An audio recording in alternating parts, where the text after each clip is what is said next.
Good morning, Pancake Crackers. I wanted to give you an update on the bronc. So, the bronc went well. Everything went good with it.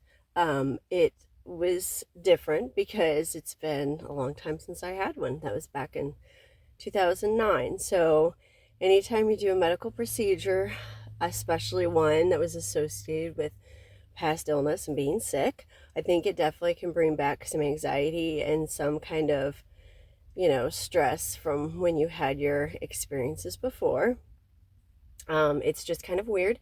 When you do a bronch, you're actually sitting up and you have to breathe in your nebulizer, and then they give you oxygen again, which felt kind of weird to put that back on. But you breathe in your nebulizer and you're breathing in a medicine called lidocaine. So it's to help relax and soften to numb up your lungs and your throat and your airway. And it probably has some other stuff in it too, but um, it's kind of weird to breathe it in and it's disgusting. It tastes very gross. And so you have to breathe that in. And then you just get you ready, and then they give you medicine to make you basically kind of sleep.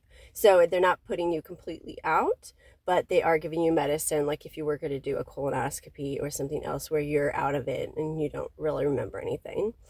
But right before they do that, they squirt the back of your throat with more lidocaine, which tastes again disgusting, and it just feels weird. But it definitely brings some mixed feelings of some trauma that comes up because my blood pressure started going up, up, up, up, and it was all because of that.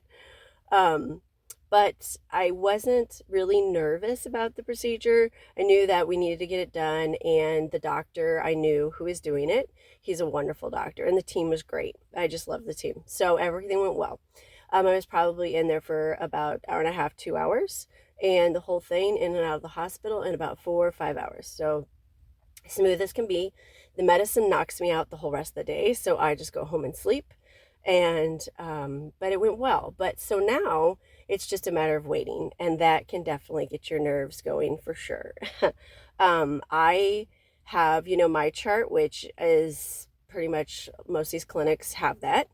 And you have to try to make sure that you're not constantly looking at it, because that also is anxiety when you're sitting there waiting for results and your results start rolling in.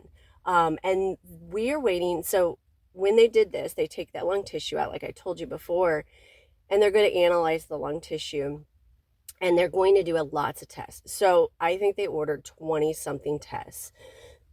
So they start taking them. So all these tests are going to come in all these different days. And some days it's like multiple tests at once. Um, so far, the tests have been pretty good, pretty normal, which can be good and bad. But they did show something. I'm not going to say anything yet. It wasn't rejection yet. Rejection stuff is not going to come up until later. And they're also going to grow stuff, and that's all coming later.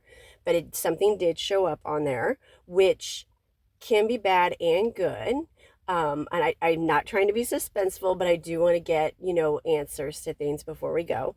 But I will say, here we are, July 3rd, and that test came in yesterday in the afternoon. I immediately jumped on my chart and messaged my doctors. Now, my team's great. I think they would have messaged me or called me later in the afternoon, but I immediately messaged them and said, look, this came up. What are we going to do about it? Do we need to start something ASAP? And they did. And they also wanted to order some blood cultures that I had to hurry up and get done because, again, today, a lot of people are taking off and starting the holiday early. So it's all about trying to be proactive. And if you as a patient can't take that and can't look at those tests or understand them, then it would be really great to have a proxy, someone who can look at these tests, get in your chart, help you with your chart, and help you with these things. Because it's about being proactive and trying to get things, because you do need to remember your team is wonderful, but they also are taking care of 50, 100 other people too, who have drama and trauma going on. So it's very important to be proactive for yourself, but also not stress yourself out and get yourself under control. So In this waiting game, I'm working. So after the Bronc, the next day, I went to work at 6 in the morning. And here I am again, 6 in the morning, getting ready for work again.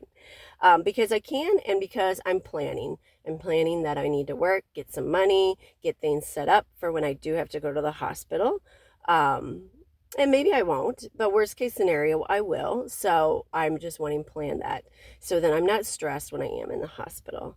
Um, that's just something that I can do. So, and it'll help kind of ease my mind too, and my kids, because they know I did do this procedure and do something. And to just sit there and worry around them or say things or just it's upsetting. So I try not to do that. And I don't worry about that. But it's just kind of getting back into your routine and not trying to change things too. So I love you all. Wanted to give you an update and I will keep you posted. Have a wonderful 4th of July, everybody. Bye.